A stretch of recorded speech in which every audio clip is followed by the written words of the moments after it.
Operation সিন্দুরে পাকিস্তানের একাধিক F-16 যুদ্ধবিমান ধ্বংস হয়েছে।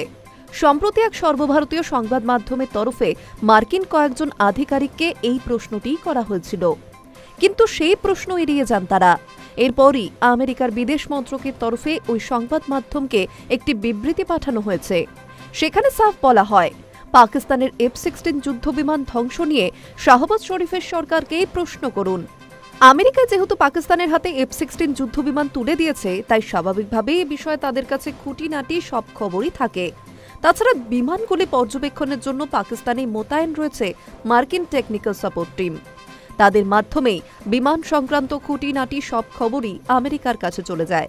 সূত্র মারফত জানা গিয়েছে, অপারেশন সিন্দুরের পর পাকিস্তানের একটি F-16 যুদ্ধবিমানের খোঁজ পাওয়া যাচ্ছে না। অন্যদিকে নয়াদিল্লি দাবি করেছে, ভারতের প্রত্যাঘাতে পাকিস্তানের অন্তত একটি F-16 যুদ্ধবিমান গুড়িয়ে গিয়েছে।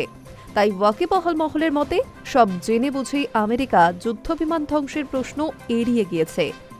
প্রসঙ্গত, অপারেশন সিন্দুরে ভারতের মিসাইল হামলায় পাকিস্তানের 11টি বায়ুসেনা ঘাঁটি ব্যাপকভাবে ক্ষতিগ্রস্ত হওয়ার কথা স্বীকার করেছিল পাকিস্তান, যদিও ক্ষয়ক্ষতির পরিমাণ প্রকাশ্যে আনা হয়নি। তবে একাধিক রিপোর্টে দাবি করা হয়, ভারতের হামলায় বায়ুসেনা ঘাঁটিতে থাকা 9টি যুদ্ধবিমান ধ্বংস হয়েছে।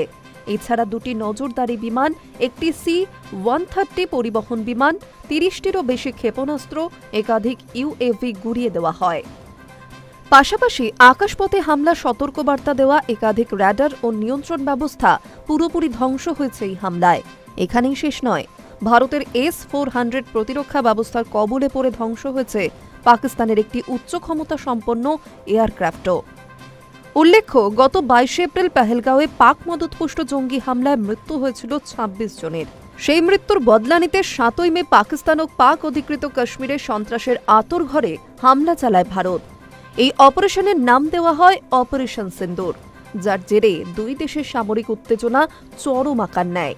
পাক সীমান্তবর্তী রাজ্য জম্মু ও কাশ্মীর থেকে গুজরাট পর্যন্ত ড্রোন এবং ক্ষেপণাস্ত্র হামলা চালায় পাকিস্তান, যদিও তাদের সেই হামলা রুখে দেয় ভারতের আকাশ প্রতিরক্ষা ব্যবস্থা।